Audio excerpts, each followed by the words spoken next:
nyagasani uruweru rusumba byose ruhinduka ibihe byose izina ryawe ryubahwe nyagasani nyagasani wakoze ibikomeye tubibonye turizera eshadai.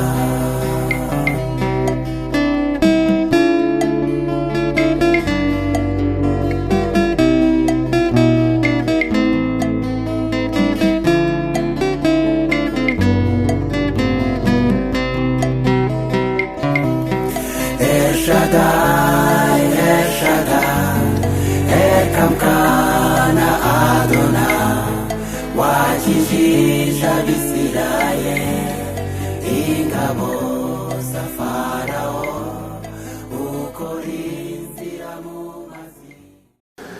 Ni ibyishimo kandi ni umunezero mwinshi cyane kongera kubona akanya keza nk'aka ngaka Uwiteka we yatugeneye kugira ngo nongere guhura n'abanyeshuri beza cyane Uwiteka yabashe kuduhuza twigira hamwe utuntu n'utundi kandi ibyigisho by'ingenzi cyane mu buzima bwacu ndetse no mu kuzabona ubugingo buhoraho. Abanyeshuri beza rero ndabashuhuje Uwiteka bagire neza kandi abasesekazeho imigisha ituruka mu bwami bwo mu ijuru. Muri aka kanya rero mbere yuko dutangira nk'uko mugenzi wacu meze tugiye kubanza twiragize Uwiteka kugira ngo aduherekeze mu bigiye gukorwa byose uyu munsi wa none.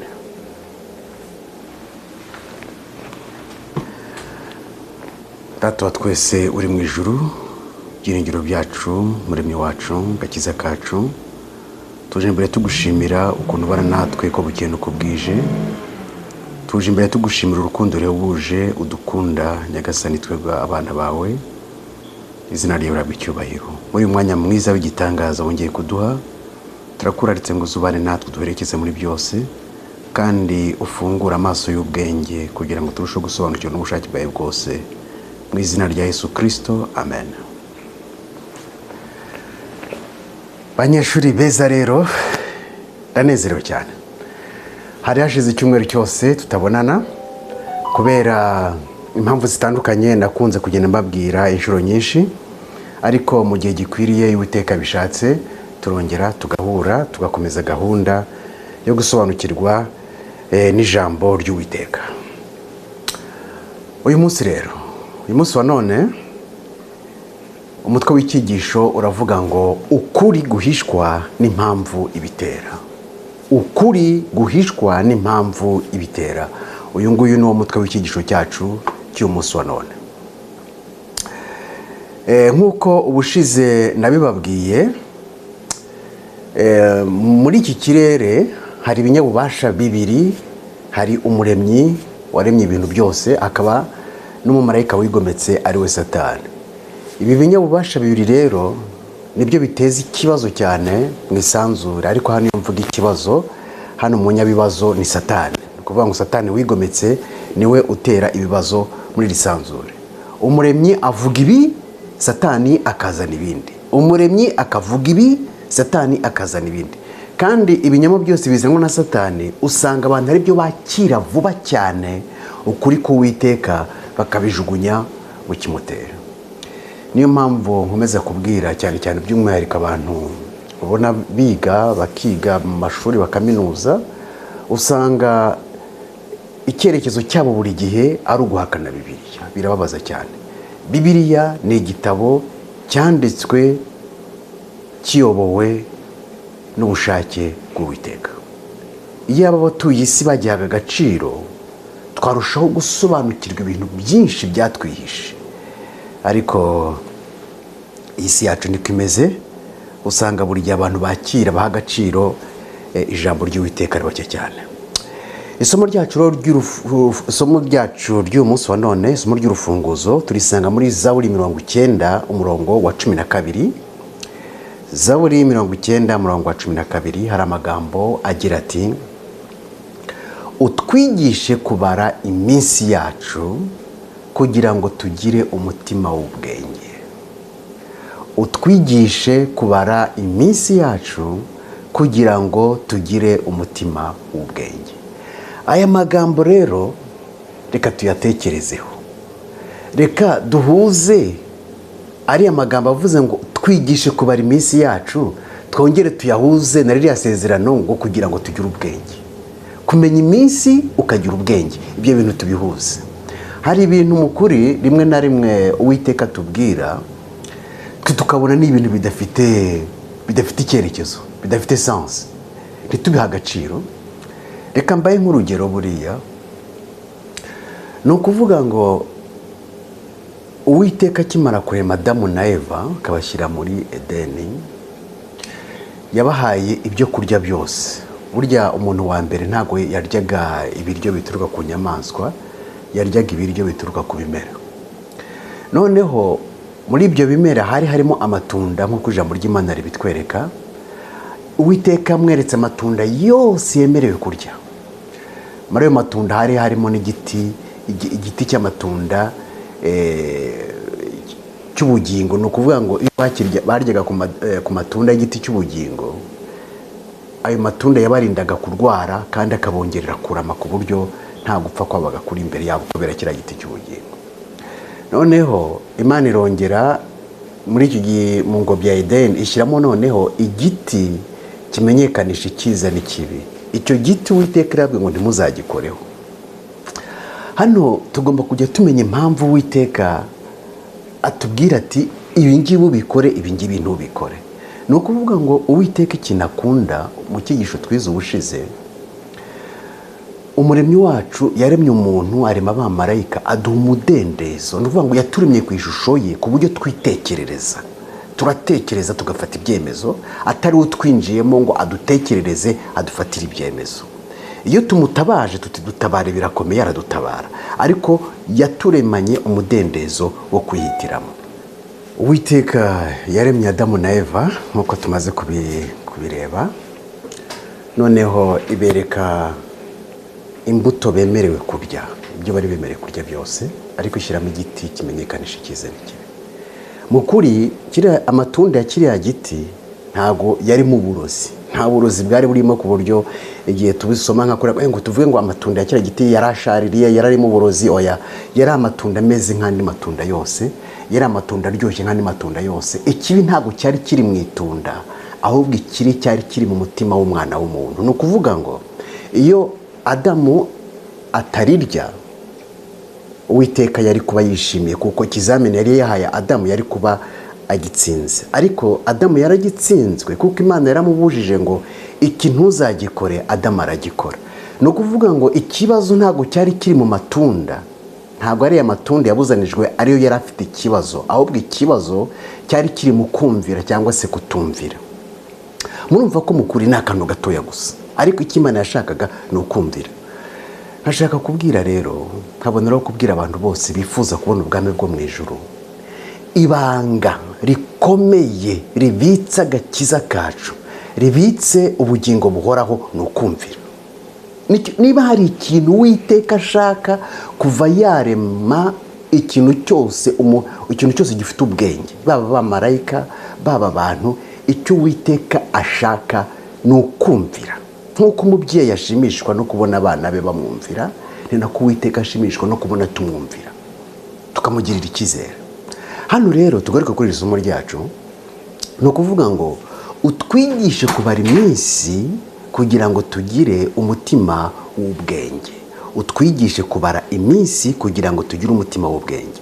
Hano niduhuza iminsi tukayihuza n'ubwenge, abantu benshi ntago babyumva, barabona ari ibintu bidafite rwose icyerekezo, barabona ari ibintu sinzi uko bimeze. Ariko hano ikintu kirimo ni nka kiriya ubw'Imana yaremaga Adamu na Eva, ikababwira ngo muzarye amatunda, ibi byose ntimuzayakoreho. Icyo Imana yari igambiriye ni ukumvira. Ni ukuvuga ngo hano kumenya kubara iminsi, hari ukuntu abantu batabiha agaciro. Ese kumenya kubara iminsi ikintu kirimo ni iki? Ikintu kirimo ni iki? Wabibwira umuntu ibyo ngibyo ni by'abasazi.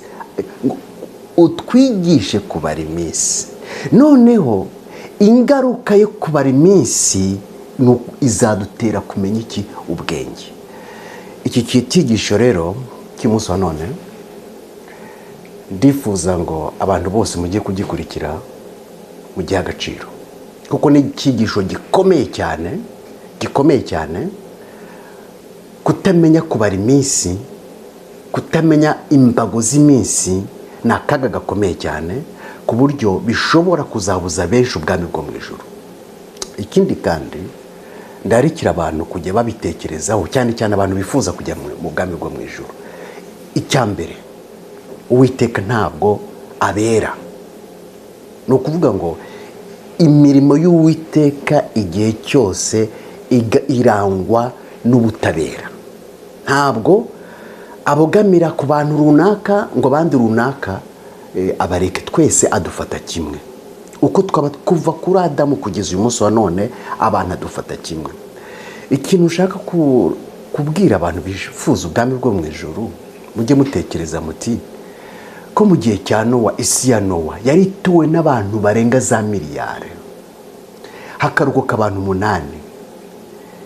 Kuki uyu munsi wa none tutatekereza ko natwe icyo kintu cyabaye gishobora kuzabaho? Icyo ni icya mbere. Icya kabiri, ese dutekereza ko twebwe Uwiteka dutonesha kurusha bariya bantu mu gihe cya Nowa? Ntabwo bishoboka. Ni ukuvuga ngo biriya bintu byabaye mu gihe cya Nowa, amateka burya twagombye kuyaheraho kugira ngo atwigishe, aduhugure, tubashe kumenya inzira dufata iyo ariyo. Ni ukuvuga ngo Uwiteka utaragiriye imbabazi bariya abanyabyaha mu gihe cya Nowa, ntabwo ateze kuzagirira imbabazi abanyabyaha mu gihe cy'uyu munsi wa none. Kandi Uwiteka arimbura bariya abantu mu gihe cya Nowa, yabarimbiye kubera yuko batumviye. Bari bafite amategeko yabahaye nk'uko natwe afite amategeko yatugendeyeho. Nta bwami butagira amategeko. Hari n'igihe tuzashaka umwanya tukiga neza, kuko ari n'ukuntu abantu bajya bavanga ibintu. Abantu bamwe harabigisha, bamwe bavuga bati amategeko y'Uwiteka yavuyeho, ubu dukizwa n'ubw'ubuntu gusa. Ntabwo ubuntu bwakuyeho amategeko, kuko nta gihugu wabona mu kirere cyo, erega n'ijuru ni igihugu. Nta gihugu na kimwe wabona ku isi kitagira amategeko akigenga. N'ijuru naryo ni igihugu gifite amategeko akigenga. Umuntu wese uzaza ukababwira ngo kutubahiriza amategeko ntacyo bivuze, umuntu muzamwitondere cyane. Ntabwo ubuntu twagiriwe bwigeze bukuraho amategeko. Amategeko y'Uwiteka ariho ibihe byose. Wenda Uwiteka nabishaka tuzashaka umwanya wo kuzigisha icyo cyigisho, kuko hari abantu benshi usanga bagera kuri icyo kintu bagafata amategeko y'Uwiteka bakajugunya mu kimoteri. Ntabwo ariko bimeze, kandi ugasanga ari ibintu bizarimbuza abantu benshi cyane. Ugasanga abantu bamwe bazaba ngo ntabwo nabimenye. Tugomba kubimenya kugira ngo tumenye ibyo Uwiteka akunda. Icyo nshaka kubabwira rero, ikintu Uwiteka yifuriza umwana w'umuntu ni ukumvira. Uwiteka buri gihe aduha ikizamini ashaka ko twumvira. Muzi ko Uwiteka niwe wahaye Aburahamu Isaka, kuko Isaka yavutse mu buryo bw'ibitangaza. Arangije kumumuha, amaze gukura ageze ku myaka 17, aramubwira ngo mufate ujye kumutamba. Kiriya ni ikizamini Uwiteka arahaye Aburahamu. Icyo yashakaga ni ikizi. Ntabwo icyo yashakaga ari kugira ngo afate Isaka agenda amwice, ahubwo icyo yashakaga ko kugira ngo apime kumvira kwe, apime kwizera kwe. Ni ukuvuga ngo kumvira kuruta ibitambo. Niba hari ikintu gikomeye cyane kigomba kuzaturinda kugwa mu mutego abo mu gihe cya Nowa baguyemo, bantu mufite inzira n'inyota zo kugira ngo twinjire mu bwami bwo mu ijuru, mufate Bibiliya, twumve icyo ijambo ry'Imana ritubwira, tukigenderemo. Nta kindi Uwiteka dusaba no kumvira. Ibya kera bitwigisha. Hano rero iri somo ry'igitangaza twigishe kubara iminsi kugira ngo tugire umutima w'ubwenge. Nitumenya kubara iminsi, ingaruka Uwiteka azaduha harimo isezerano. Nitumenya kubara iminsi, isezerano Uwiteka duhaye azadusesekazaho iki? Ubwenge. Ni isomo rero tugomba guha agaciro. Ni ukuvuga ngo ijambo ry'Umuremyi ryose ryanditswe mu ijambo yaduhaye, tugomba kuriha agaciro karyo. Abatari agaciro baba bari kugwa mu mutego w'umwanzi Satani. iri somo ndibahaye mu kinyarwanda kugira ngo murusheho no kubyumva, bumva igifaransa murisome mu gifaransa, abumva icyongereza nabwo musome mu cyongereza, kuko ni isomo ry'ingenzi cyane kugira ngo duhuze kumenya kubara iminsi, tukabihuza no kugira ubwenge. Ku bantu benshi nta gaciro bifite, harimo ubupfapfa ku bantu benshi, ariko ku Uwiteka siko bimeze. Tumenye rero kubara iminsi. Uyu munsi wa none tugiye kwiga kubara iminsi nk'uko Uwiteka yayishyizeho. Iyi minsi mubona y'icyumweru, icyumweru kigira iminsi 7. Ntabwo ari erega muri iyi si hari ibintu bitigeze bishyirwaho n'umwana w'umuntu. Ikintu cya mbere, izi ndimi tuvuga, nta mwana w'umuntu wicaye ngo avumbuye ururimi. Urumva? Nta mwana w'umuntu wicaye ngo ahimbye ururimi. Buri muntu wese yaravutse asanga avuga ururimi. Hari ibintu rero dukora kuri iyi si tudafitemo uruhare, tugomba guhumuka tukabimenya. Ni ukuvuga ngo indimi tuvuga ni Imana yazihaye abantu, ntabwo ari abantu bicaye ngo tugiye guhimba ururimi, ntabwo bibaho. Icyo kintu tugomba kukimenya. Aya mabara y'uruhu tugira ntabwo ari abantu bayihaye, ni Uwiteka, ni umuremyi wabo wabibahaye. Murabyumva? Ni ukuvuga ngo hari ibintu birimo, tujye tumenya ibintu bishobora gukorwa n'umwana w'umuntu, cyangwa se ibintu byakozwe n'umwana w'umuntu n'ibintu byakozwe n'umuremyi w'umwana w'umuntu. Tujye tumenya kubitandukanya.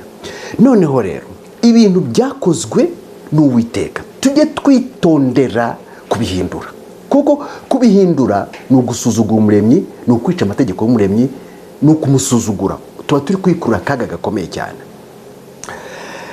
Niyo mpamvu ndararikira n'abantu bose tujye dukunda indimi zacu. Indimi zacu tuzikunde kuko n'Uwiteka waziduhaye. Ntabwo icyongereza gifite agaciro kurusha ikinyarwanda. Ntabwo ikinyarwanda gifite agaciro kurusha icyongereza, ku buryo usanga iyo abantu bize bakaminuza ugasanga ahagaze imbere y'abaturage bagenzi be, ariko yajya kuvuga ukajya kwivugira muri za ndimi, icyongereza, ibifaransa gusa, kandi abari kubwira bumva ikinyarwanda gusa. Ntabwo ari byiza. Hari ibintu rero Uwiteka yaduhaye. Hano mu byo yaduhaye rero ushaka kubabwira ibyerekeranye n'ibihe, ibyerekeranye n'iminsi, ni Uwiteka wabiduhaye, nk'uko yaduhaye indimi, nk'uko yaduhaye ibara ry'uruhu rwacu, nk'uko yaduhaye natwe, nk'uko yaduhaye ubuzima akaturema. Ibyo bintu rero Uwiteka aduha tubyitondere cyane. Iyi cycle y'icyumweru y'iminsi 7 kuva ku wa mbere kugeza ku wa 7 ni iminsi yashyizweho n'Uwiteka. Ni imbago. Hari imbago ya mbere, ya kabiri, ya gatatu, ya kane, ya gatanu kugeza ku ziriya mbago zashinzwe n'Uwiteka.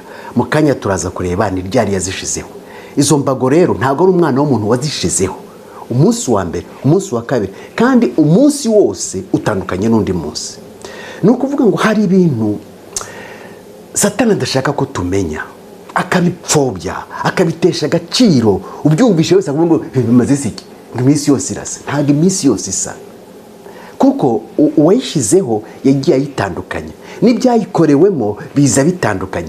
Ntabwo wafata umunsi wa mbere ngo ugire umunsi wa kane, ntabwo bishoboka. Uyu munsi rero, iki ni icyigisho gikomeye cyane abantu benshi badaha agaciro, ariko nkararikira umuntu wese wifuza kubona ubwami bwo mu ijuru kugira ngo aha agaciro ijambo ry'Uwiteka ryose. Hano rero nk'uko maze kubabwira, iminsi 7 y'icyumweru ari nayo ntangiriro yo kumenya ibihe yashyizweho n'Uwiteka. Iminsi 7 y'icyumweru ari nayo ituma tumenya ngo ukwezi kurashize. Burya tumenya ngo ukwezi kurashize byatangiriye ku minsi y'intangiriro. Iminsi y'intangiriro rero ni iriya minsi 7 igize icyumweru. Buriya icyumweru nicyo kiduha ibintu byose byerekeranye n'ibihe. Icyumweru cy'iminsi 7 nicyo kitubwira ngo ukwezi kurashize. Icyumweru cy'iminsi 7 nicyo kitubwira ngo umwaka urashize. Icyumweru cy'iminsi 7 nicyo kitubwira ngo imyaka 25 irashize. Icyumweru cy'iminsi 7 nicyo kitubwira ngo siècle, ikinyejana kirarangiye. Icyumweru cy'iminsi 7 nicyo kitubwira ngo ikinyagihumbi kirarangiye. Icyumweru cy'iminsi 7 nicyo kitubwira ngo imyaka 10,000, imyaka miliyoni irarangiye, duhereye kuri ya minsi 7. Iki kintu tugomba kugira agaciro gakomeye kuko kirakomeye cyane. Mu kanya turaza no kubonaho Uwiteka ubwe yabyivugiye ati hazaza ubwami, hari umwami uzaza agakora ibiteye isoni, agakora akaba ikigomeke, agahindura ibihe byashizeho n'iki n'Uwiteka. Ibyo bihe rero, iyi minsi 7 igize ibihe, turahera aho ngaho. Kadukomeze rero turebe hano, guhindura imbago z'ibihe zashyizweho n'Uwiteka ni icyaha. Ijambo ry'Uwiteka riravuga ngo mwaherewe ubuntu, namwe mutangira iki ubundi. Niba Uwiteka naragira ubuntu akampa ubumenyi bw'ibintu runaka, nje nkabituramana nkabiryamana, mfite urubanza rukomeye. Ariko niba yarampaye ubumenyi bw'ibintu runaka, wowe ubwo bumenyi ntubugire, nje nkabukugezaho, ukavuga ngo nta gaciro bifite, ukabifata ukajugunya muri trash, ngira urubanza rumvuyeho, ariko urubanza rukujeho. Hano rero, guhindura imbago z'ibihe, kandi intangiriro z'ibihe ni iminsi 7. Guhindura imbago z'ibihe, imbago zashinzwe n'Uwiteka, ni icyaha imbere y'Uwiteka. Hano rero abigishwa b'amadini bazaza, bakristo bacu, ibyo ngibyo mujugunye mu kimoteri, tuzakizwa n'ubuntu. N'ubuntu ntabwo tuzi ubuntu icyo ari cyo. Ntabwo ubuntu bukuraho iby'Uwiteka yashizeho. Ntabwo ubuntu bushobora gukuraho ibara ry'umukara Uwiteka yahaye abirabura. Ntabwo ubuntu bushobora kuza gukuraho ibara ry'abazungu Uwiteka yahaye abazungu. Ntabwo ubuntu bushobora kuza gukuraho indimi Uwiteka yaduhaye. Ntabwo ubuntu bushobora kuza gukuraho imbago z'iminsi Uwiteka yashizeho. Ntabwo bishoboka. Niyo mpamvu twitonde cyane, kuko Yesu yaravuze ati ubwo azaza benshi bazamwe twakoraga ibitangaza, ati muva aho ndi mwabivume mwe. Kubera iki? Kubera ko Satani ubu yariyoberanije, yigize marayika w'umucyo, yaje yiyita ngo ni Yesu, ku buryo usanga ababwiriza benshi, abapasiteri benshi, abavuga butumwa benshi baza mu izina rya Yesu kandi bakorera nde? Rusuferi. Bagakiza indwara kandi bakorera Rusuferi. Hari abagikuzimu bakora n'imyuka y'ikuzimu, barangiza bakaza bakicara mu rusengero. Abantu bati umuntu akoze ibitangaza. Ntabwo ibitangaza byo byerekana abantu bari mu kuri. Ibyerekana ko abantu bari mu kuri ni ukumvira ijambo ry'Uwiteka. Abagendera mu bitangaza bazagira ikibazo, kuko Satani akora ibitangaza. Hano rero ikigisho cy'umunsi wa none, banyeshuri beza cyane kandi nkunda nishimira, ni ikigisho cyiza cy'igitangaza. Nifuza ko tugiha agaciro, kuko abantu benshi muri iki gihe bashobora kuzabura ubugingo buhoraho kubera kutumvira, kubera ibintu bimwe kubifata bakabitesha agaciro. Niyo mpamvu iyo twiga ijambo ry'Imana ntabwo turobanura, tugomba kwiga byose. Banyeshuri nkunda rero kandi nishimira, Uwiteka yamuje namwe. Hari amagambo tugiye kureba agiye gushumangira ibyo ndi kubabwira, agiye kubereka agaciro k'iminsi, agiye kubereka agaciro k'ibihe, kugira ngo abantu bababwira ngo ibi nta gaciro bifite, mwitonde kugira ngo ejo mutazabura ubugingo buhoro kandi Uwiteka nta kintu atababwiye. Muri uyu mwanya rero tugiye gusoma amagambo ari muri Daniel 7:15 kugeza 28. Uwiteka ni mwiza. Ntabwo Uwiteka, nkunda kubibabwira buri gihe, ntabwo Uwiteka ari umwana w'umuntu ngo ajugunye. Oyada, aradukurikirana nk'uko umubyeyi abyara akana ke, akagakurikirana kugeza igihe umwana akuze nawe akamenya gutandukanya icyiza n'ikibi. Uwiteka nawe ni gutyo byagenze. Ntabwo yaremye umwana w'umuntu ngo ajugunye, ngo ajye gushakisha ukuri acukura mu bitaka, ajye gushakisha ukuri arindagira. Reka da, yatweretse imirongo migari ituma tutaba mu mwijima. Hano rero umwami wacu, mwumva amagambo akomeye atubwira muri Daniel 7:15 kugeza 28. Ndongera kubwira abantu baneze amatwi, abanyeshuri beza, iki kigisho mu gihe agaciro, mugikurikire kandi mwitonze, kugira ngo ubwenge Uwiteka bahaye namwe mubashe kuvuga muti, mbese ibi bintu byavugaga iki, byasobanuraga iki. Mwumva amagambo Daniel, Uwiteka, ibyo Uwiteka yeretse Daniel. Njyewe Daniel, ibyo neretswe bintera agahinda umutima, birambabaza cyane. Urumva, uyu Daniel Uwiteka yamweretse ibintu bimutera agahinda, biramubabaza cyane, kuko yabonye amarorerwa agiye gukorwa atari yarigeze abona. Kankomeze wumve ko Daniel avuga. Arakomeza ati, nyuma negera umwe mu bari bahagaze aho, mubaza amashira kinyoma y'ibyo byose. Arabimbwira, ansobanurira impamvu zabyo, ati, izo nyamaswa nini uko ari enye nibo bami bane bazaduka mu isi. Murabyumva? Uyu Daniyeli yabayeho mu gihe cya Nebukadinezari. Izi nyamaswa enye ni ukuvuga ngo zigiye guhera mu gihe cya Nebukadinezari, ntabwo ari inyuma mu myaka ye yashize oya, ahubwo bigiye gutangirana n'icyo gihe cya Daniyeli nyine, no bize no muri future mu gihe kiri imbere. Hano rero yabonye inzozi zikomeye z'inyamaswa zisobanura ubwami bugiye kuba kuri iyi si, bimutera ubwoba, arahangayika, agira agahinda kenshi cyane, abaza n'umumarayika wamuhaye ibyo bintu mu nzozi ati nsobanurira. Noneho marayika aramusobanurira ati izo nyamaswa nini uko ari enye nibo bami bane bazaduka mu isi. Ni ukuvuga ngo hari ubwami bune bugomba kwaduka mu isi Uwiteka yashushanishije izo nyamaswa Daniyeli yabonye mu nzozi. Dukomeze mwumve rero, mukurikire mwumve, banyeshuri beza cyane kandi nkunda. Ariko abera bisumba byose bazahabwa ubwo bwami babuhindure bubu ubwabo iteka ryose. Aha harimo isezerano rikomeye cyane. Iyi si yacu hari abantu bavuga ngo tuzajya kwibera mu ijuru. Ntabwo ijuru ari iwacu tuzajya kuba iteka ryose. Tuzajya mu ijuru tugiye kwakirwa nka kwa kundi dukora ubukwe twarangiza tukajya muri reception. Kuvuga ngo ubwo Uwiteka azaba amaze gukura ikibi kuri iyi si, azafata itorero rye tujye mu ijuru tugiye muri reception, agiye kutwakira. Tuzamarana nayo imyaka 1000 twakira twishimana, atwereka byose, ariko iwacu ni muri iyi si. Nyuma y'imyaka 1000 tuzagaruka duture kuri iyi si. Iyi si ni Uwiteka yaremye umwana w'umuntu, niyo tugomba guturaho. Ubwami bwo kuri iyi si rero ntabwo bwagenewe ibyigomeke. Ntabwo abayobozi b'iyi si, abaperezida b'iyi si, abami b'iyi si, ntabwo Uwiteka yaremeye isi ngo iyoborwe n'abami b'ibyigomeke. Ni ukuvuga ngo abagomba kuyobora isi ni abera b'Uwiteka. Dukomeze rero. Ariko abera bisumba byose bazahabwa ubwo bwami babuhindure bube ubwabo iteka ryose. Amen. Ni ukuvuga ngo ubu bwami buriho budakora ibyo Uwiteka ashaka, byose bigiye guhanagurika maze hazi ingoma y'abera. Niko bigiye kumera, ntabwo ari gutya bizahora. Dukomeze. Mera ko nifuza kumenya amashira kinyoma y'iby'inyamaswa ya kane itasaga n'izindi zose. Yabonye inyamaswa 4 ariko ya kane yaje iteye ubwoba, ntabwo yari imeze nk'izindi. Yari iteye ubwoba cyane bitavugwa, ifite imikaka y'ibyuma n'inzara z'imiringa, ariyo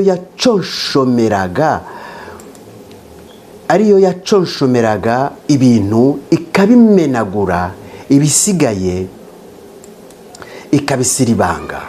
Kandi nifuzaga kumenya iby'amahembe 10 yari ku mutwe wayo, n'iby'irindi hembe ryameze 3 asanzwe akarandurwa mbere yaryo, ari ryo rya hembe ryari rifite amaso n'akanwa kavuga ibikomeye, byarushaga ayandi gukomera.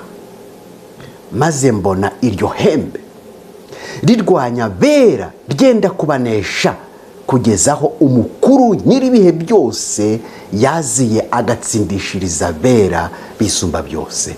Igihe kirasohora, abera bahabwa ubwami. Amen. Hano turacyakomeza ikigisho cyacu. Hano Uwiteka yeretse Daniyeli bigomba kuzabaho kugeza ku mpera y'isi. Kuko Uwiteka ni mwiza, ntabwo yari umwana w'umuntu ngo imujugunye gusa ibintu bijye biza bimwituraho. Reka da, yaduhishuriye ibintu bigomba kuzagenda bigera kuri iyi si kugeza iyi si izarangirira. Hano rero yahishuye Daniyeli ubwami bugomba kuzabaho kuri iyi si, ngo bukarwanya bera bisumba byose, ngo bukenda kubanesha. Hano rero ahangaha harimo n'ikigisho gikomeye cyane ubushize twigeze no kureba. Ni ukuvuga ngo Uwiteka atabara Abisirayeli mu Egiputa ntabwo yabatabaye bataragerwaho n'ibyago. Yabatabaye ibyago, amakuba yarabagezeho, barabahinduye abaretwa, abana babo babicwa, abana b'imfura bicwa, abana b'abahungu bicwa. Urumva ubwo nibwo buzima Abisirayeli babayemo, bicwa ubuzima bw'akaga ku buryo babonye ko baneshejwe byarangiye. Ariko cyagiye babonye ko baneshejwe nibwo Uwiteka agize gute yabatabaye. Natwe umusonone abanyarwanda bafite akaga gakomeye cyane, kuko ubutegetsi dufite hariya mu gihugu cyacu usibye impumyi zitareba n'ibipfamatwi bitumva, ni ubutegetsi buteye ubwoba, ni ubutegetsi bubi kurusha ubwa Farawo. Abanyarwanda benshi bari mu kaga, baravuga bati bizagenda gute, bizagenda gute, tuzatabarwa gute? Hano iri somo, aya magambo ari hano agomba kubaha icyizere ko ubutabazi buhari. Hano aba ni abera b'Uwiteka, buriya bwami ngo bwarabagwanije ngo bwenda kubanesha. Ni ukuvuga ngo bwarabishe, bumena amaraso yabo, bukora ibyamfura mbi, bugira kugeza igihe abera bageze bavuga ati ariko se umuremyi wacu ariho koko, bwenze kubanesha. Ariko ubwo babonaga ko birangiye, umuremyi wabo yahise agoboka, agira gute, arabatabara. Abanyarwanda bihebye namwe, abanyarwanda mufite umutima wabavuyemo, mwebwira ngo iriya ngoma izahoraho kubera ukuntu bahora bica abana b'Abanyarwanda, abasore b'Abanyarwanda, abakobwa b'Abanyarwanda, abasaza, abagore, iki byose bagakora ibyo bashaka, barasiribanga, barakora ibizira biteye byose. Abantu bakibaza bati gute, bizagenda gute? Nabo bakivuga bati nitwe Mana mudusenga. Ndashaka kubwira abantu bihebye, murebere hano, abera b'Uwiteka bararwanije ngo ubwami bwa Satani bwenda kubanesha, ariko Uwiteka yaragobotse. N'uyu munsi wa none, igihe muri kubona ko Abanyarwanda bageze kure, Uwiteka agiye kugira gute, agiye gutabara. Kadukomeze rero iri somo ryacu ryiza gitangaza. Daniel arakomeza avuga ngo maze wa wundi arambwira ati iyo nyamaswa ya kane izaba ubwami bwa kane ku isi, kandi buzaba budasa n'ubundi bwami bwose, buzaconshomera isi yose buyisiribange. Muribaza, buzayiconshomera buyisiribange, ubundi bugasigara bwumva ko ari yo Mana nyine, buyimenagure. Ibyo byose bazajya babikora, Uwiteka ariko bireba bihorera. Kandi ayo mahembe 10, muri ubwo bwami hazakomokamo abami 10. Hanyuma yaho hazaza undi mwami, ariko we ntazaza asa nabo ba mbere, kandi azanesha abami 3. Niwe uzavuga ibyo kugomera isumba byose, kandi azarenganya abera bisumba byose. Noneho rumutega amatwi, mwumva ikintu gikomeye rero, mwumva ikintu gikomeye cyane gifitanye isano n'umutwe w'ikigisho cyacu. None rero mwumva ubwo bwami rero, uwo mwami rero azigira inama zo guhindura ibihe n'amategeko. Uwo mwami azigira inama zo guhindura ibihe n'amategeko.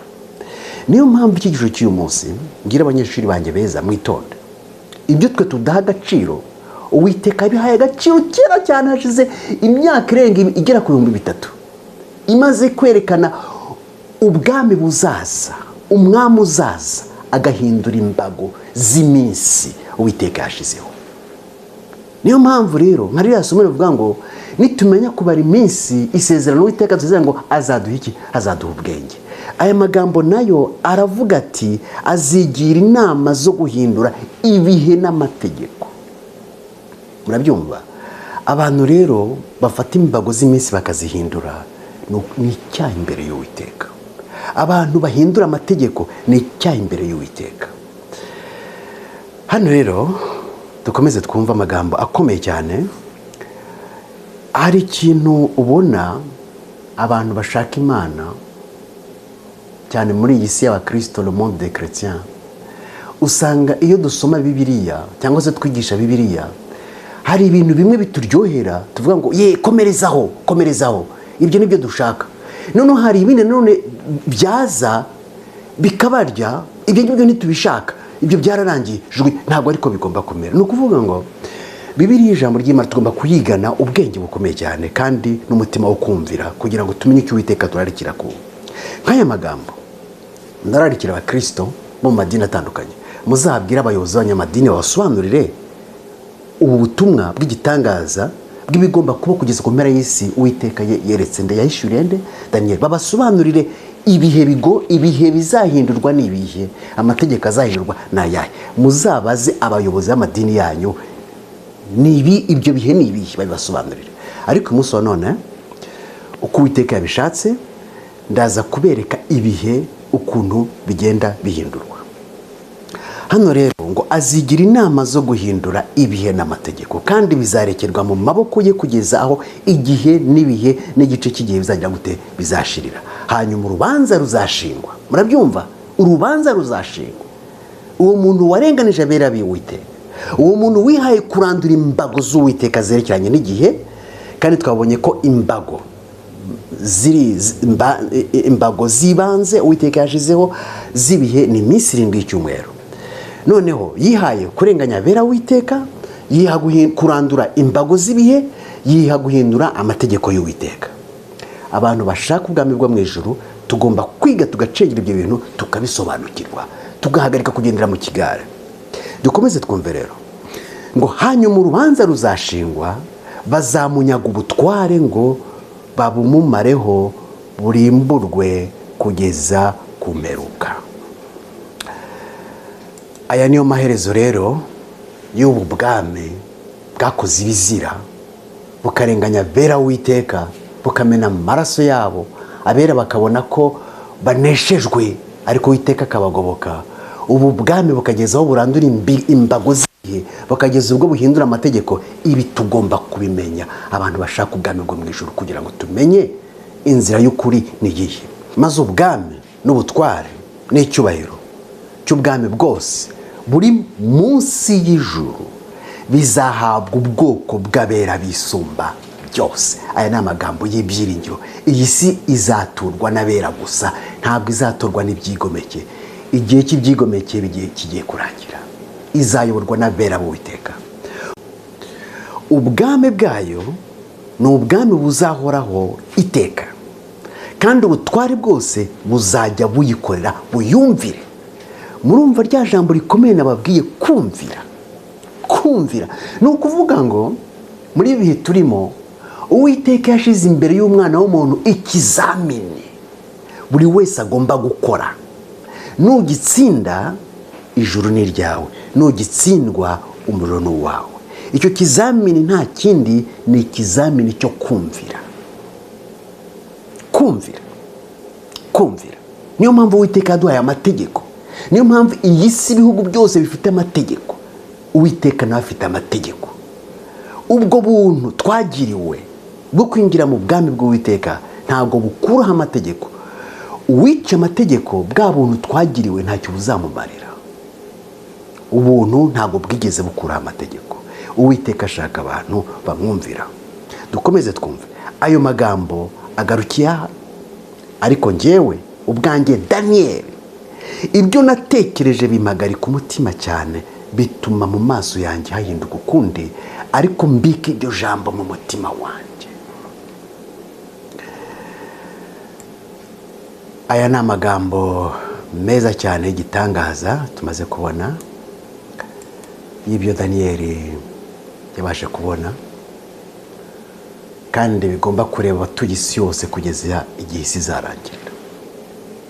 Nkaba ndarikira abakristo bamenye Yesu, amatorero, amadini yose mu burimo uko yaboneze kose, twiga ijambo ry'Uwiteka tutarobanura, turyiga uko riri, kuko niturobanura natwe Uwiteka azaturobanura.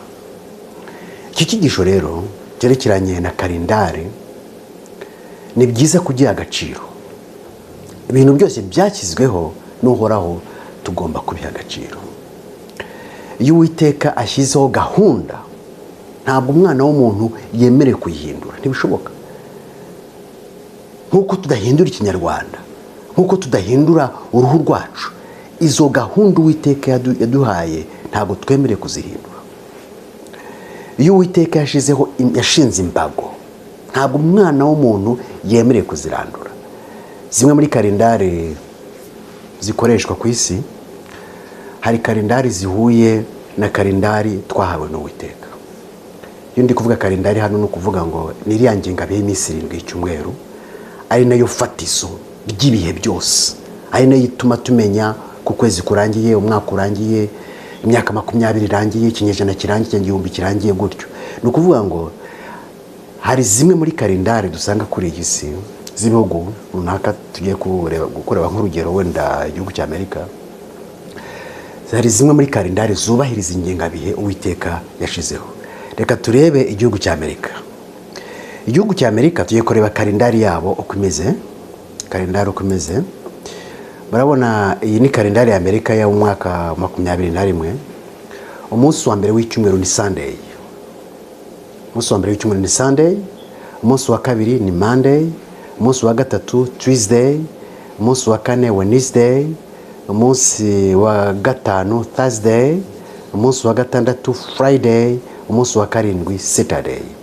Ni ukuvuga ngo Amerika kalendari yabo cyangwa se calendar yabo, ingengabihe yabo y'icyumweru cy'iminsi 7, umunsi wa mbere ni dimanche. Iki kintu tugomba kukimenya kandi tukabiha agaciro gakomeye cyane, kuko ubu turimo tureba kalendari abantu bakurikiza, turaza mu mwanya no kureba kalendari Uwiteka yaduhaye, kuko nayo iranditse ni muri Bibiliya. Hano rero ari n'ikindi kintu, burya Abanyarwanda uburyo twita iminsi duhuje n'uburyo Uwiteka yagiye yita iminsi, kuko burya twe mu Kinyarwanda ntabwo tugira biriya ngo bya lundi, mardi, mercredi, ntabyo tugira. Twivugira ku wa mbere, ku wa kabiri, ku wa gatatu, ku wa kane, ku wa gatanu, ku wa gatandatu, wenda ijambo tujya dukunda kugira ni icyumweru. Ariko ubundi uburyo tubaramo iminsi y'icyumweru twebwe Abanyarwanda tubibara mu nzira Uwiteka yabishyizeho.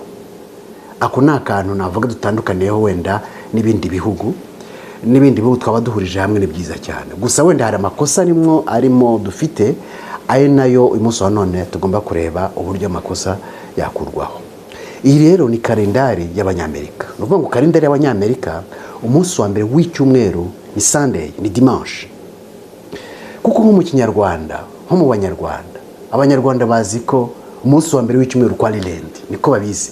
Bose arabumva ko ni gutyo pe, yavutse ari gutya, meza byakira gutyo rwose.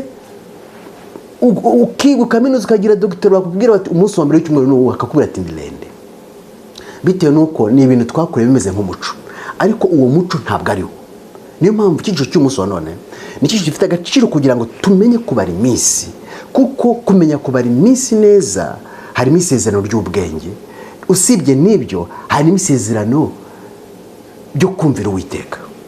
Hano rero igihugu cy'Amerika mukuri ndagishimira cyane, kuko cyo kugeza ubu imbago y'iminsi yashizweho n'Uwiteka, igihugu cy'Amerika kirayubahiriza. Umunsi wa mbere ni dimanche, umunsi wa kabiri ni lundi, umunsi wa gatatu ni mardi, bigakomeza gutyo. Niko kalendari y'Amerika imeze. Iki cyigisho ni cyigisho cy'ingenzi cyane, kugira ngo hari abantu benshi ibintu batigeze bamenya mu buzima bwabo. Uyu munsi wano tubiha agaciro, kuko ni ibintu by'ingenzi cyane kandi bifite ingaruka no ku buzima bwacu. Nk'uko tumaze kubona ari amagambo Daniel Uwiteka yamwishuriye ko hari ubwami buzaza bugahindura iminsi, bugahindura imbago z'iminsi Uwiteka yashizeho bukazirandura. Hano rero usibye kalendari y'Amerika yerekana ko umunsi wa mbere w'icyumweru ari dimanche, wa kabiri ni lundi, mardi, wa gatatu bigakomeza, tugiye kureba noneho dictionnaire. Amadictionnaire yo abivuga wiki. Nkuko nabwiye ubushize, dictionnaire ni igitabo kijya gusohoka abahanga b'igihugu cyose babashe kubyemeza. Ntabwo dictionnaire igitabo gipfa gusohoka gutya gusa, oya, ni igitabo gikomeye cyane. Hano rero dictionnaire dufite uyu munsi wa none, hano mfite Larousse. Izi dictionnaire z'ubu ngubu zivuga ko umunsi wa mbere w'icyumweru ari lundi. Bivuga ngo lundi ni umunsi wa mbere w'icyumweru. Umunsi wa kabiri bavuga ko ari mardi. Umunsi wa gatatu bakavuga ko ari mercredi. Umunsi wa kane bakavuga ko ari jeudi. Umunsi wa gatanu bakavuga ko ari vendredi.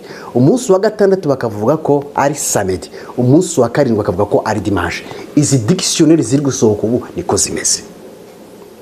Noneho ikintu gitangaje rero, ari cyo kintu ushaka kubabwira ngo mwitonde cyane, kandi mu bihuze nari amagambo Daniel yeretswe Uwiteka amubwiye ngo ubwo bwami nibuza buzarandura imbago z'ibihe, imbago z'iminsi, noneho ubwo bwami bukishiriraho imbago zabwo.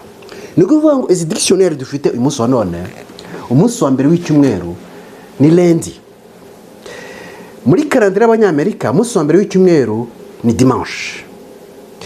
Mu mwanya turaza kubona no karandira yashizweho n'Uwiteka mu gihe kirema, umunsi wa mbere w'icyumweru ni dimanche. Iyo niyo karandira Uwiteka yaduhaye. Ni ukuvuga ngo karandira y'abanyamerika na karandira y'Uwiteka birahuye. Iki ni ikintu cyiza cyane cyo gushimira abanyamerika.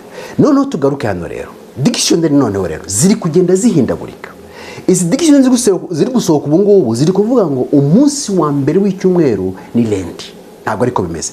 None ubu rero ngiye kubereka dictionary zabayeho mu bihe bishize, mu binyejana bishize, uko zivuga, kuko zo zijyaniranye n'ingengabihe Uwiteka yagize gute yaduhaye. Noneho ibi byose muze kubihuza n'ari amagambo Uwiteka yavuze ngo ubwo bwami nibuza buzahindura ibihe, kuko ibihe ntabwo ari umwana w'umuntu wabishizeho. Iyi cycle y'icyumweru iminsi 7 ni Uwiteka wabishizeho. None ubwo bwami nibuza buzahindura izo mbago zashizweho n'Uwiteka, noneho bashyireho ibyabo. None ngiye kubereka rero dictionary zo mu bihe byashize uko zimeze. Hano hari dictionnaire de l'Académie française de 1798, 5e édition Académie française. Hano iriya dictionnaire muyitegereze, ngiye kubereka ibirimo imbere. Izi ni dictionnaire za kera. Iri dictionnaire yabayeho mu mwaka, yakozwe mu mwaka 1798 mu kinyejana cya 18. Dictionnaire zo mu 1798. Nuvuga ngo ama dictionnaire yose ari mu binyejana bishize yose avuga iminsi nkuko uwayishizeho abivuga, kuko iminsi ntabwo yashizwe n'umwana w'umuntu, iminsi yashizwe n'uwaremye umuntu.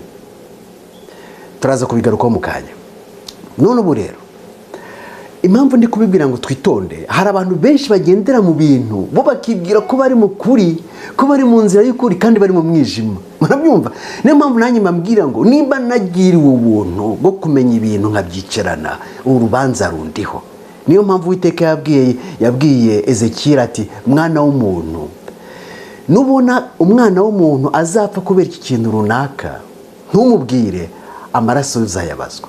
Ariko numubwira akanga, azapfa, amaraso ntabwo uzayabazwa, we ubwe azayabazwa.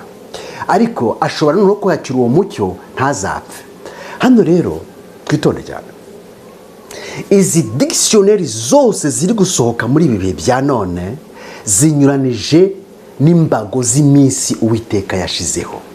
Noneho ubu rero ngiye kubereka dictionary zo mu binyejana bishize zo zihuje n'imbago y'iminsi Uwiteka ubwe yishiriyeho.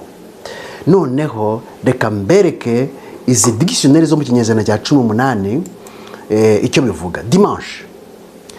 Dimanche nk'uko mubibona, iriya dictionary yo muri France yo mu kinyejana iravuga ngo dimanche, premier jour de la semaine, umunsi wa mbere w'icyumweru, dimanche. Ariko iyo ubu ngubu iravuga ngo dimanche ni 7e jour, umunsi wa karindwi w'icyumweru. None ukuri ni ukuhe? Ese turemera ibyo ama dictionary y'uyu munsi wa none avuga ngo dimanche ni umunsi wa karindwi w'icyumweru? Ese turemera ama dictionary yo mu gihe cya kera avuga ngo dimanche ni premier de la semaine? Ni kuvuga ngo hari ibintu tugomba guha agaciro kandi bikomeye cyane mu buzima bwacu, bizagira ingaruka ikomeye mu byerekeranye n'agakiza, mu byerekeranye no kubona ubwami bwo mu ijuru. Hano rero iyi dictionnaire yo mu kinyejana cya 18 ivuga ngo dimanche ni premier jour de la semaine. Iyi dictionnaire niyo ivuga ukuri. Izi zisohoka ubu ngubu zivuga ibinyoma, nizo zijyaniranye n'ari amagambo twabonye ngo azaza hindura iki, ibihe n'iki n'amategeko. Noneho reka dusome nanone muri ya dictionnaire mu kinyejana cya 18 lundi bavuga ngo c'est le second jour de la semaine, umunsi wa kabiri w'icyumweru. Ibi nkiba abantu benshi ntabyo bari bazi, ku buryo tugomba kubimenya. Lundi ntago ari umunsi wa mbere w'icyumweru, ahubwo ni umunsi wa kabiri w'icyumweru. Noneho tugere ku munsi bita mardi. Mardi naho baravuga ngo mardi ni le 3e jour de la semaine. murabyumva. mardi ni umunsi wa gatatu w'icyumweru. ibi ngibi ntabwo ari shadarake uri kubihimba ngo nze kubemeza. ndi kubereka umucyo, ndi kubereka ukuri, ndi kubereka ibyahishwe tugenderamo kandi ari ibinyoma. ni ukuvuga ngo ibi bintu mbabwira bihuye na biriya abami bakira bavuga ngo umwami avukana imbuto. abanyarwanda bakira bari bazi ko umwami avukana imbuto, byinjiye mu muco wabo, bijya mu bitekerezo byabo ku buryo ntawabasha kuba yatekerezaga iki kudeta, usibye bariya biru b'ibwami babaga bazi amacenga, babaga bayazi. biriya rero ngo umwami avukana imbuto bihuye n'ibi ngibi tugenda dukuriramo ngo umunsi wa mbere w'icyumweru ni lendi. ntabwo ariko bimeze, ntabwo ariko bimeze. hano rero banyeshuri beza, inshuti zanjye, ndabakunda cyane. ni byiza kumvira kuruta kwigomeka, kuko Uwiteka ashaka abantu bigomeka, abantu bumvira. uyu ni umunsi wa mardi, umunsi wa gatatu. dukomeze iyi dictionnaire ku kinyejana cya 18 rero. muri cya kinyejana cya 18 bavugaga mercredi. ibi tuvuga ngo mercredi bije ubu ngubu. mercredi rero nabo baravuga ngo ni le 4e jour de la semaine. aya madictionnaire mu gihe cyashize ari nayo ahuje na calendrier isa na kalendari y'Uwiteka.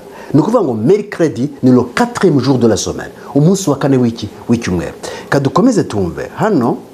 jeudi abanyarwanda bazi ko ari umunsi wa kangahe? ko ari umunsi wa kane. jeudi le 5e jour de la semaine, ni umunsi wa gatanu w'icyumweru. dukomeze ibi ni ibintu by'ingenzi cyane. ntashobora kwicarana njyenyine kuko byazambera ikibazo. vendredi rero noneho bageze kuri samedi baravuga ngo samedi c'est le 7e jour de la semaine. muri dictionnaire za kera samedi le 7e jour de la semaine. ni ukuvuga ngo mukuri izi dictionnaire za kera z'ibinyejana bishize ni dictionnaire zibara iminsi fatizo Uwiteka yaduhaye nk'uko Uwiteka yabishizeho. iby'umunsi wa none rero bigenda binyuranije n'ubushake bw'Uwiteka. muri aka kanya noneho rero tugiye kureba kalendari y'Uwiteka imeze ite, kuko Uwiteka ni nk'uko ariwe waremye umuntu, ariwe waduhaye indimi, ariwe waduhaye amabara y'uruhu, niwe waduhaye iminsi, ingengabihe y'icyumweru cy'iminsi 7. tugiye kureba noneho kalendari y'Uwiteka imeze gute. iyi kalendari y'Uwiteka rero tuyisanga mu itangiriro igice cya mbere. Imana irema isi n'ijuru n'ibirimo byose. reka tunyuremo gatoya twumve neza kuko ni ikigisho cy'ingenzi cyane. hano haravuga ngo itangiriro igice cya mbere haravuga ngo mbere na mbere Imana yaremye ijuru n'isi. nanone kandi hano hari ikindi kintu nifuza ko tumenya. hari abantu iyo twinjiye hari abantu bazi bavangavanga Imana iriya gahunda Uwiteka yakoze mu minsi 7 kuyikorera ku isi, bakabivangavanga n'igihe isi yabereyeho n'igihe ijuru ryabereyeho. ni ukuvuga ngo mbere y'Uwiteka afata iriya minsi 7 akayikoreramo imirimo yayo tugiye kureba mu kanya, isi yari isanzwe iriho, ijuru ryari risanzwe. ni ukuvuga ngo isi n'ijuru byaremwe mbere y'ibihe Uwiteka atatugaragarije, mbere y'uko Uwiteka atangira gukora gahunda ye kuri iyi si.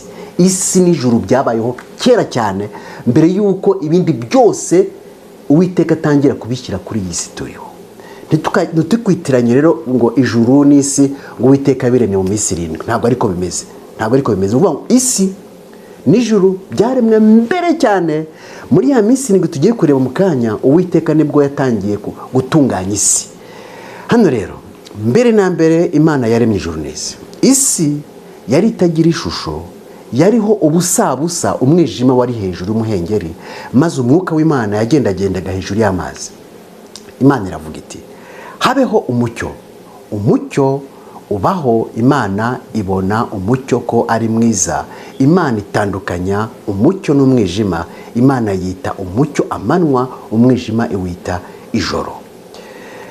buragoroba buracya, uwo ni umunsi wa mbere. hano rero imbago ya mbere Uwiteka ayishizeho. imbago ya mbere Uwiteka ayishizeho. hano Uwiteka tweretse ko mbere na mbere yaremye ijuru n'isi, igihe kiza kugera noneho atangira gahunda ye y'umunsi wa mbere. Umunsi wa mbere Uwiteka arema umucyo. Amaze kurema umucyo ngo burira buracya, uwo ni umunsi wa mbere. Ubwo Uwiteka ashizeho imbago y'umunsi wa mbere. Ni ukuvuga ngo uyu nicyo gihe cya mbere Uwiteka, niyo borone ya mbere, niyo mbago ya mbere Uwiteka ashingiye umwana w'umuntu itagomba kurandurwa. Kandi iyi minsi iratandukanye kuko umunsi wa mbere ikintu kiwutandukanya n'indi ni uko muri uwo munsi Uwiteka yaremyemo iki? Mu mucyo. Dukomeze rero twumve rero. Buragoroba buracya, uwo ni umunsi wa mbere. Imana iravuga iti habeho isanzure hagati y'amazi rigabanya amazi n'andi mazi. Imana irema iryo sanzure igabanya amazi yo munsi y'isanzure n'ayo hejuru yaryo, biba bityo. Imana yita isanzure ijuru. Buragoroba buracya, uwo ni umunsi wa kangahe? Wa kabiri. Hano umunsi wa mbere Imana iremye umucyo, umunsi wa kabiri iremye iki? Isanzure. Ni ukuvuga ngo igitandukanye umunsi wa mbere n'uwa kabiri ni uko umunsi wa mbere harimo ikirango gitandukanye n'ikirango kiri mu munsi wa kabiri. Ikiri mu munsi wa mbere ni umucyo, ikiri mu munsi wa kabiri ni isanzure. Ngo buragoroba buracya, uwo ni umunsi wa kangahe? Wa kabiri. Noneho rero kadukomeze twumve rero. Imana iravuga iti amazi yo munsi y'ijuru ateranire hamwe, ahumutse haboneke, biba bityo. Imana yita ahumutse ubutaka. Iteraniro ry'amazi ryita inyanja. Imana ibona ko ari byiza. Imana iravuga iti ubutaka bumeze ubwatsi n'ibimera byose byerere imbuto ku butaka, n'ibiti byerere imbuto ku butaka zirimo utubuto twabyo, igiti cyose cyere imbuto zikwiriye ubwoko bwacyo. Biba bityo. Ubutaka bumeza ubwatsi, bimera ibimera byose byera imbuto zikwiriye amoko yabyo, n'ibiti byera imbuto zirimo utubuto twabyo zikwiriye amoko yabyo. Imana ibona ko ari byiza. Buragoroba buracya, uwo ni umunsi wa kangahe? Wa gatatu. Umunsi wa gatatu Imana iremye iki? Ibimera. Imana itunganije isi. Umunsi wa mbere iremye umucyo, uwa kabiri iremye isanzure, uwa gatatu iremye iki? Ibimera. Ibyo bintu biri muri iyo minsi biri kuza bitandukanye iminsi, ku buryo utagomba kuvuga ngo umunsi aho wahera hose wagwa ku munsi wa mbere wagera ku munsi wa karindwi. Ntabwo ariko bimeze. Kandi ijambo ry'Imana ryatweretse ngo azaza ahindura ibihe n'iki? N'amategeko binyuranyije n'ubushake bw'Uwiteka. Turangije umunsi wa gatatu. Dukomeze twumve. Imana iravuga iti mu isanzure ry'ijuru habeho ibiva bitandukanye, amanywa n'ijoro, bibereho kuba ibimenyetso no kwerekana ibihe. Murabyumva? N'iminsi n'imyaka bibereho kuvira mu isanzure ry'ijuru, kugira ngo bivire isi. Biba bityo. Imana irema ibiva bibiri binini, ikiva kinini cyo gutegeka amanywa n'igito cyo gutegeka ijoro, irema n'inyenyeri. Imana ibishyira mu isanzure ry'ijuru kugira ngo bivire isi kandi bitegeka amanywa n'ijoro, bitandukanye umucyo n'umwijima. Imana ibona ko ari byiza. Buragoroba buracya, uwo ni umunsi wa kangahe? Wa kane. Umunsi wa kane Uwiteka aremye izuba, aremye ukwezi, aremye n'iki? N'inyenyeri. Noneho dukomeze rero. Imana iravuga iti amazi yuzuremo ibyigenza byinshi cyane bifite ubugingo, kandi inyoni n'ibisiga biguruke mu isanzure ry'ijoro. Imana irema ibifi binini byo mu nyanja n'ibintu byose byigenza bifite ubugingo. Amazi yuzuramo nk'uko amoko yabyo ari. Irema n'inyoni n'ibisiga byose nk'uko amoko yabyo ari. Imana ibona ko ari byiza. Imana ibiha umugisha iti mwororoke mugwire, mwuzure amazi yo mu nyanja, inyoni n'ibisiga byororoke mu isi. Buragoroba buracya, uwo ni umunsi wa kangahe? Wa gatanu. Buragoroba buracya, uwo ni umunsi wa gatanu. Dukomeze rero. Imana hano tumaze kubona ko ku munsi wa gatanu iremye ibyigenza mu mazi n'ibiguruka mu kirere. Umunsi wa mbere twabonye ko yaremye umucyo, uwa kabiri iremye isanzure, uwa gatatu tubona ko yaremye ibimera, uwa kane irema ibiva bitatu harimo iki. None ahangaha tumaze kubona ko hano Uwiteka amaze kurema noneho ibyigenza mu mazi n'ibiguruka mu kirere. Noneho dukomeze rero, wari umunsi wa gatanu. Umunsi wa gatandatu rero Imana iravuga iti isi izane ibifite ubugingo, amatungo n'ibikururuka nk'uko amoko yabyo ari, n'inyamaswa zo mu ishyamba nk'uko amoko yazo ari. Biba bityo Imana irema inyamaswa zo mu isi nk'uko amoko yazo ari, n'amatungo nk'uko yayo ari, n'ibintu byose bikururuka hasi nk'uko amoko yabyo ari. Imana ibona ko ari byiza.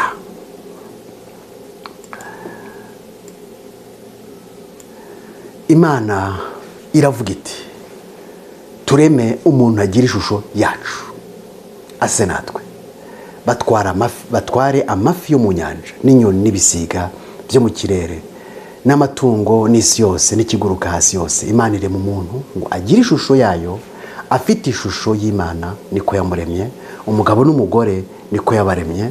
Imana ibaha umugisha. Imana irababwira iti mwororoke mugwire mwuzure isi, mwimenyereze ibiyirimo, mutware amafi yo mu nyanja n'inyoni n'ibisiga byo mu kirere n'ibindi byose bifite ubugingo byigenza ku isi. Kandi Imana irababwira iti dore ibimera byose byera imbuto biri munsi y'ijuru n'igiti cyose gifite imbuto zirimo utubuto twacyo bizabe ibyo mu kirere n'ikintu bizabe ibyo kurya byanyu. Kandi inyamaswa yose yo mu isi n'inyoni n'ibisiga byo mu kirere n'ikintu cyose kiguruka ku isi gifite ubugingo mbihaye ibimera bibisi byose ngo bibe byo kurya byabyo.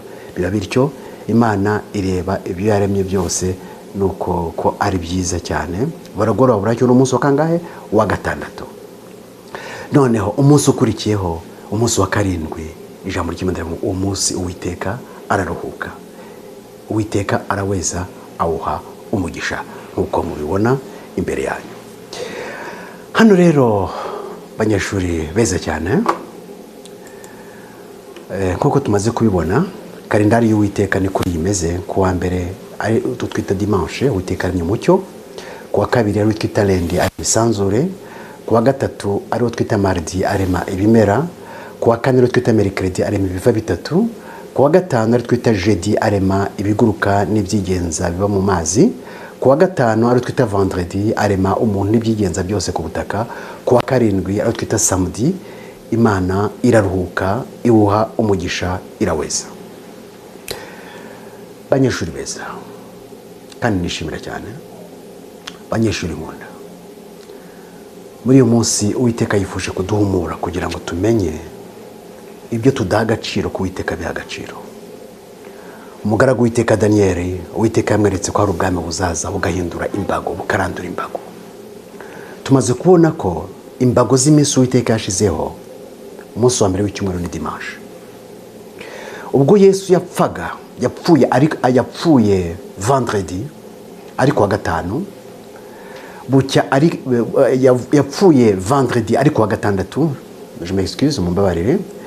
Yesu yapfuye ku musaraba ari vendredi ariko wa gatandatu, bucya ari samedi ariko wa karindwi, arara mu gituro kuva Friday, vendredi, samedi, bigeze dimanche mu gitondo arazuka. Niyo mpamvu ijambo ry'Imana rivuga ngo ku wa mbere w'iminsi irindwi Mariya Magadalena bajya ku gituro kujya kureba nde? Yesu. Ni ukuvuga ngo Bibiliya yerekana neza karandiriye y'Uwiteka iyo ariyo. Karandiriye y'Uwiteka rero, umunsi wa mbere w'icyumweru ni dimanche, umunsi wa karindwi ni samedi. Iyo niyo karandiriye yashyizweho n'Uwiteka. Uyu munsi wa none rero ibintu byarahindutse. Ibintu byarahindutse ni ukuvuga ngo bwa bwami Daniel yeretswe bwaraje guhindura za mbago, ku buryo uyu munsi wa none no muri za dictionnaire bavuga ko umunsi wa mbere w'icyumweru ari lundi, umunsi wa karindwi ukagenda ukagera dimanche.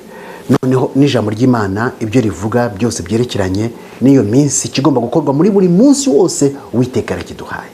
Noneho mu kurandura imbago usanga hari bimwe twagombye gukora mu minsi runaka, ibyagena iminsi runaka tukaba twarabyimuye, bikaba byarimuwe bigashyirwa mu wundi munsi.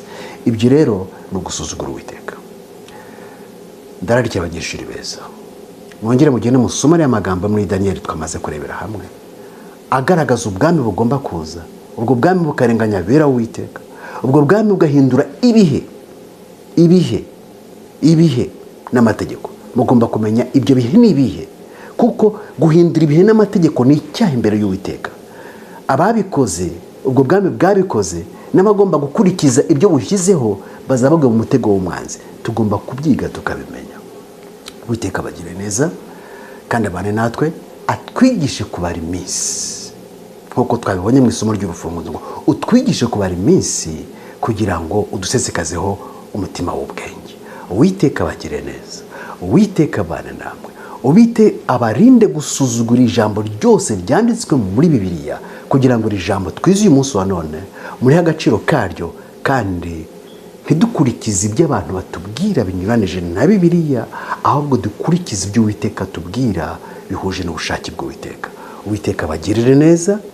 Buri munyeshuri wanjye wese uyu munsi wa none dutandukane amaze kumenya kubara iminsi ye, iminsi Uwiteka yaduhaye, kuko bizatuzanira ubwenge. Mbifurije rero ibihe byiza cyane, kandi mbifurije imigisha ituruka ku Uwiteka. Tuzongera kubonana ubutaha. Musigare amahoro, kandi urukundo rw'Uwiteka rubane namwe, kandi umutima, ishyaka mufite ryo kumenya ijambo ry'Imana rikomeze kubaherekeza muri byose, mu izina rya Yesu Kristo. Reka dusenge Uwiteka. Turagushimye Nyagasani kubwira ijambo ryiza utugejeje uwo munsi wa none. Turagushimye kubw'uyu mucyo w'igitangaza twari twarahishwe umaze kutugezaho, twambika imbaraga kugira ngo tugendere mu bushake bwawe, kandi dukore ibikwiranye n'ibyo wifuza byose, mu izina rya Yesu Kristo umwami wacu. Amen.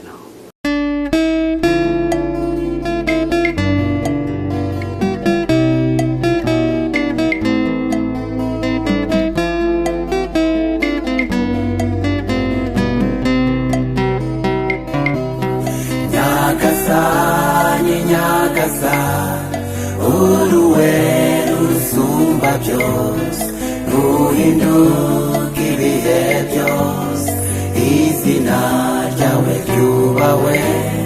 Nyagasani, Nyagasani, wakoze ibikomeye, tubibonye turizera. Eshadai.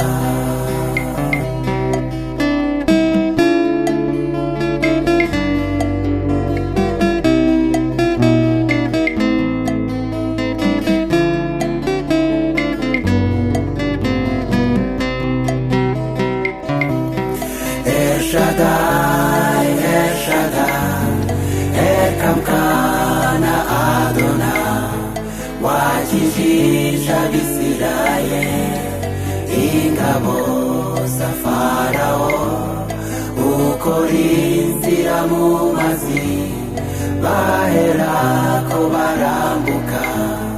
Farao abigerageje ararohama.